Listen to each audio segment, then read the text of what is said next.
உங்களுக்கு தெரிஞ்சவங்களா? ஆமாங்க, ரொம்ப நன்றிங்க. நீங்க கிளம்புங்க, பாத்துக்கிறேன். ஏங்க இப்போ ஓகேவா? தெய்வானா, என்னங்க ஆச்சு? சரவணா எங்க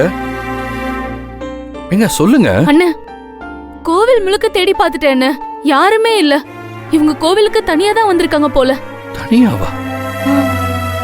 தெய்வானா, என்னங்க ஆச்சு? சரவணா எங்க தனியாவா கோவிலுக்கு வந்திருக்கீங்க?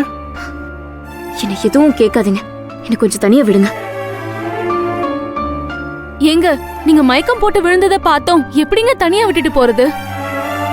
தெய்வானா, வாங்க வீட்டுக்கு போலாம். நான் உங்களை வீட்டுல டிராப் பண்ணிடுறேன், வாங்க. என்னால எங்கேயும் வர முடியாது, எனக்கு கொஞ்சம் தனியா விடுங்க.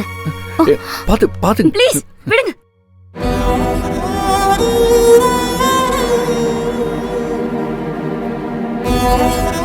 அண்ணா, ஏதோ பிரச்சனை தான் போல இருக்கு.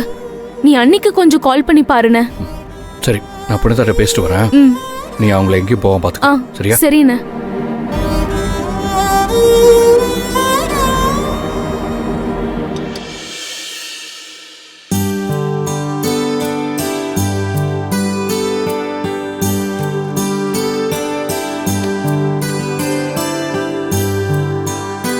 ஐயோ மாம்சே, நல்லா சாப்பிட்டு உடம்ப தேத்து, அப்பதான் காயம் சீக்கிரமா ஆறும்.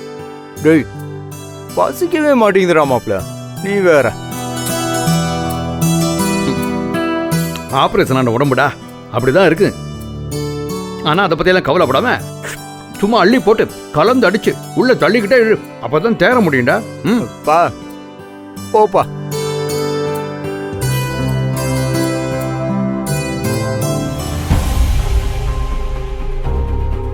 சரவணா, போட்ட சாப்பாடு அப்படியே இருக்கு, சாப்பிடாம அப்படி என்னப்பா யோசனை?